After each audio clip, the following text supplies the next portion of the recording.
सन्मान्य अध्यक्ष महोदय, सन्मान्य सदस्यांनी जो काय चंद्रपूर जिल्ह्यातल्या ब्रह्मपुरीमध्ये नवीन महिला व बाल रुग्णालय मंजूर करण्याबद्दलचा जो काय प्रश्न मांडलेला आहे, या प्रश्नाबद्दल यापूर्वी सुद्धा चंद्रपूर जिल्ह्यामध्ये प्रत्येक जिल्ह्यामध्ये शासनाची जी पॉलिसी आहे त्या पॉलिसीप्रमाणे चंद्रपूर शहरामध्ये विशेषतः जे जिल्ह्याचं ठिकाण आहे त्याच ठिकाणी अशा पद्धतीचं महिला व बाल रुग्णालय मंजूर आहे।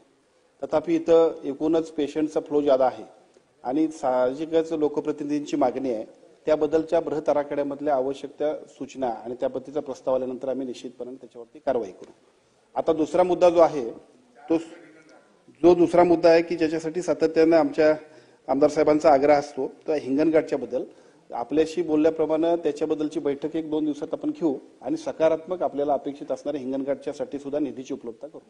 अध्यक्ष महोदय, सन्माननीय आमदार योगेशजी सागर साहेबांनी जी काही सूचना केली, शहरामध्ये अशा पद्धतीची जर काही जागा असेल आणि ती अतिशय चांगल्या पद्धतीने लोकांच्या उपयोगासाठी येत असतील तर त्या काम करणं अतिशय आवश्यक आहे। हॉस्पिटल सुरू आहे आणि ते अजून चांगल्या पद्धतीने स्ट्रेंथन करण्यासाठी जे काही करता येईल त्याच्यासाठी आपल्या समवेत पुढच्या आठवड्याभरामध्ये आपण एक बैठक लावूया। अध्यक्ष महोदय, सन्मान्य सदस्यांनी ज्या पद्धतीने अहिल्यानगरच्या म्हणजे अहिल्यानगरच्या हॉस्पिटलचं काम की जे जागेमुळे थांबले त्याच्याबद्दलची जी काय आवश्यक उपाययोजना करण्यासाठी सूचना केली, माझ्याकडे आता त्याच्याबद्दलची माहिती सविस्तर नाही, परंतु आमच्या अधिकाऱ्यांकडून अतिशय चांगल्या पद्धतीने त्याची माहिती घेऊ आणि सकारात्मक अशा पद्धतीने काम करू। पहिला मुद्दा। आता दुसरा मुद्दा जो आपण सांगितला, श्रीगोंद्यामधलं जे काय हॉस्पिटलसाठी आपली मागणी आहे त्याच्यासाठी निधीची तरतूद करावा अशा पद्धतीचा आपला प्रस्ताव आहे।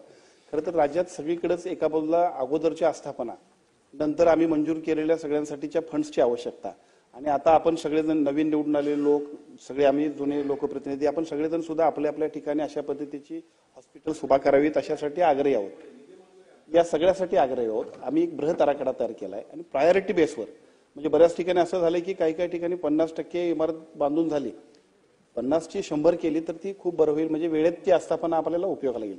तर तशा पद्धतीनं जर तो निधी असेल तर त्याचा क्रायटेरिया विचारात घेऊन प्राधान्याने आपल्याला निश्चितपणे श्रीगोंद्यासाठी सुद्धा मदत करता येईल।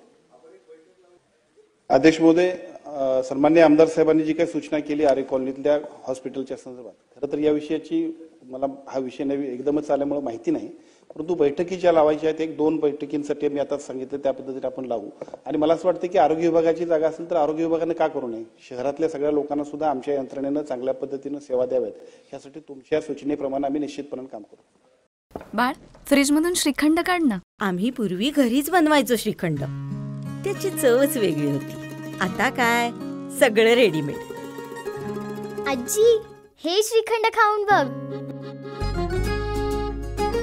आज तुझ्या आईनं घरीच बनवलं की काय? हे आहे गोकुळचं श्रीखंड, अगदी जिभेवर रेंगाळणार। जिभेवरच नाही तर मनावरही रेंगाळणार। गोकुळ श्रीखंड, मनावर रेंगाळणार।